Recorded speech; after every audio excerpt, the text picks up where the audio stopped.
মিরপুরের মাটিতে চমকে ঠাসা একাদশ নিয়ে মাঠে নামতে চলেছে বাংলাদেশ। সিরিজ জয় নিশ্চিত করতে দলে আসতে যাচ্ছে পরিবর্তন, সুযোগ মিলবে তরুণ এক তারকার।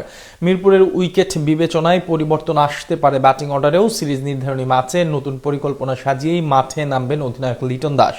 কিউদের বিপক্ষে সিরিজের শেষ ম্যাচে তবে কেমন একাদশ আর পরিকল্পনা নিয়ে মাঠে নামবে লাল সবুজ বাহিনী, তার বিস্তারিত থাকছে প্রতিবেদনে।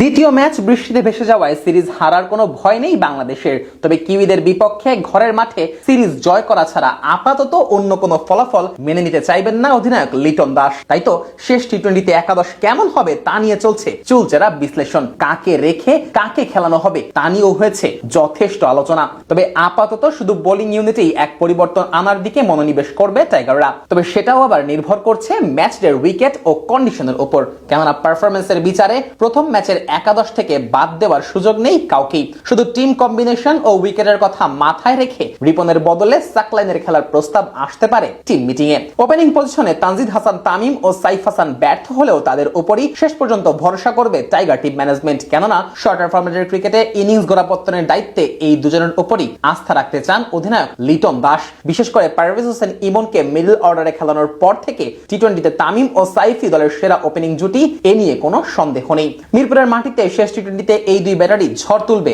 এমনটাই প্রত্যাশা গোটা টিমের। 3 নম্বরে খেলবেন অধিনায়ক লিটন কুমার দাস নিজেই। সাগরিকার পারে প্রথম টি-20তে শুরুটা ভালো পেলেও উইকেটের আনইভেন বাউন্সের কাছে পরাস্ত হন লিটন। তবে মিরপুরের স্পোর্টিং উইকেটে লিটন তার স্বভাবজাত ব্যাটিংটা করতে পারবেন। 4 ও 5 নম্বর পজিশনে তাওহিদ হৃদয় ও পারভেজ হোসেন ইমনকেই খেলাবে বাংলাদেশ।